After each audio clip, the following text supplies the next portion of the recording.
So it's that time of year where I'm looking back and reflecting on my 2025, and let me tell you, this was probably the weirdest year I've ever lived.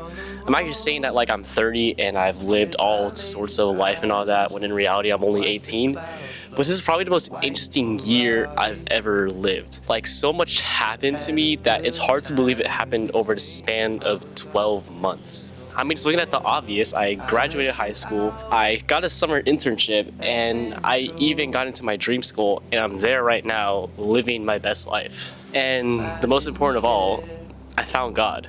I'm taking steps towards becoming a better person, building myself up, building up my relationship with God, and chasing the dreams I have, pursuing the goals I want to achieve. I mean, I'm doing creative content for Seattle University Athletics. I mean, that is a huge step towards my ultimate goal of becoming a sports photographer for a professional team. 2025 had so many good things in store, yet it had so many bad things as well. I lost people that I cared about. I still constantly overthink.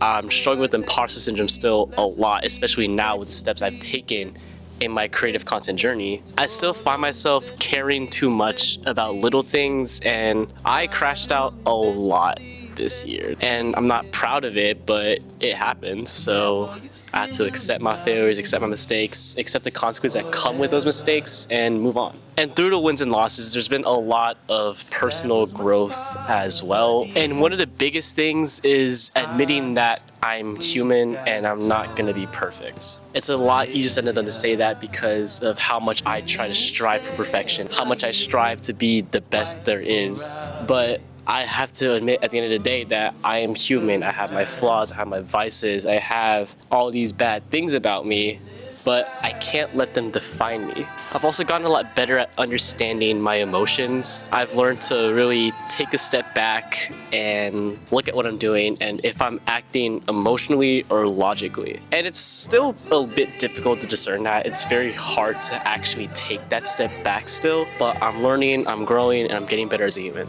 and that's all that matters. And also just making the effort day in and day out. You can talk about your dreams all you want, you can talk about your passions all you want, you can talk about all these things you're gonna do, but it means nothing if you're not gonna actually work towards those goals, you know? I had like the highest of highs and the lowest of lows in this year, and I'm thankful for it. Honestly, you couldn't pay me to live through this year again, but I'm thankful for what 2025 brought me. I don't think I'd be the person I am right now if it wasn't for everything that happened in 2025. I've learned so many valuable things. I've made so many valuable friendships, and I'm always a person that tries to look on the bright side for everything. I'm always trying to see the good in everything, but there was a lot of good this year, and it definitely outweighs all the bad things. So 2025, thank you for the most interesting year of my life. I don't know what 2026 has in store for me, but I know that I'm ready for it, and I'm ready to see what God has in store for me. So to 2025,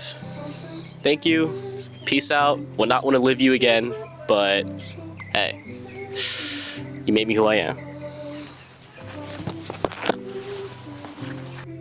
Walls that hold us in prison, it's just a skull, that's what they call it.